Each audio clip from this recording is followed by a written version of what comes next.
Hello बच्चों, let's read the question. Question कहता है arrange the following in the order of increasing bond angles, give reasons. आपको दिया है NO2 plus, NO2 minus and NO3 minus.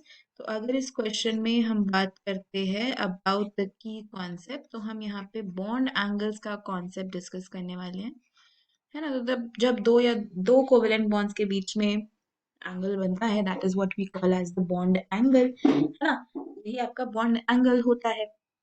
तो हम यहाँ पे इनके बारे में डिस्कस करने वाले हैं, NO2 plus, NO2 minus and NO3 minus. तो अब देखो, बॉन्ड एंगल जो है ना, वो बॉन्ड पेयर्स और लोन पेयर के रिपल्शन पे डिपेंड करता है ना। बॉन्ड पेयर और लोन पेयर के रिपल्शंस पे डिपेंड करता है। तो देखो क्या होता है, जो लोन पेयर्स है उसको हम LP से लिख देते हैं, बॉन्ड पेयर्स को हम BP से लिख देते हैं। जो लोन पेयर रिपल्शंस होती हैं वो सबसे ज्यादा होती हैं in comparison to lone pair bond pair repulsions, and सबसे कम होती हैं bond pair repulsions. Lone pair repulsions जब ज्यादा हो जाती हैं, या lone pair bond pair repulsions जब ज्यादा होती हैं, तो बॉन्ड एंगल डिक्रीज होने लगता है, right. Bond angle tends to decrease because of the increase in the repulsions.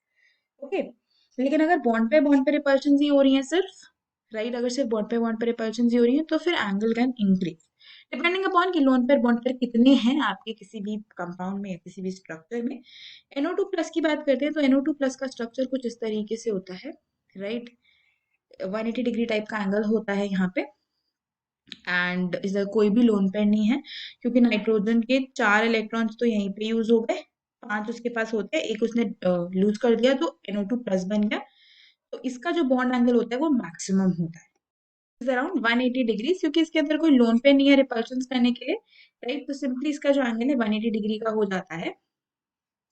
अब NO2 माइनस की बात करें तो यहाँ पे N डबल बॉन्ड O होता है और O माइनस होता है, और यहाँ पे नाइट्रोजन के पास एक लोन पेयर होता है, जिसकी वजह से लोन पेयर बॉन्ड पे रिपल्शन हो जाते हैं, और ये वाला जो बॉन्ड एंगल है डिक्रीजेस, और इसका जो बॉन्ड एंगल है it comes out to be around 134 degree. 134 degree के आसपास इसका एंगल आ जाता है, right, because of the repulsion of the lone pair and bond pair. अगर NO3 माइनस की बात करें तो NO3 माइनस कैसा होता है आपका, ठीक है। इसमें क्या होता है, नाइट्रोजन के ऊपर डबल बॉन्ड है, फिर यहाँ पे O, और यहाँ होता है माइनस, राइट। इस तरीके से NO3 माइनस का स्ट्रक्चर होता है, और यहाँ पे आप इसकी हाइब्रिडाइजेशन से इसका एंगल पता लगा सकते हो। इसके आसपास 3 सिग्मा बॉन्ड्स बनते हैं, तो मतलब इसकी हाइब्रिडाइजेशन होती है sp2, और sp2 में एंगल होता है 120 डिग्रीज का, तो इसलिए इस केस में एंगल होता है 120 डिग्री का। और यहाँ पे आपका जो बॉन्ड एंगल है वो क्या बन जाएगा, देखो हाइब्रिडाइजेशन के बेसिस पे भी बॉन्ड एंगल आप पता लगाते हो। जैसे NO2 प्लस में 2 सिग्मा बॉन्ड्स बन रहे हैं, लोन पेयर कोई है नहीं, तो इसलिए इसका जो हाइब्रिडाइजेशन थी वो sp थी, और sp को कॉरेस्पॉन्ड करता हुआ एंगल 180 डिग्री। अगर इसकी बात करते हैं तो यहाँ पे 2 सिग्मा बॉन्ड्स बन रहे हैं, एक लोन पेयर बन रहा है, तो ये sp2 है, राइट। होना तो इसका भी 120 डिग्री चाहिए था, बट रिपल्शन की वजह से इसका एंगल हो गया 134 डिग्री, राइट। तो आपको बेसिकली ये हाइब्रिडाइजेशन के हिसाब से पता चल जाता है।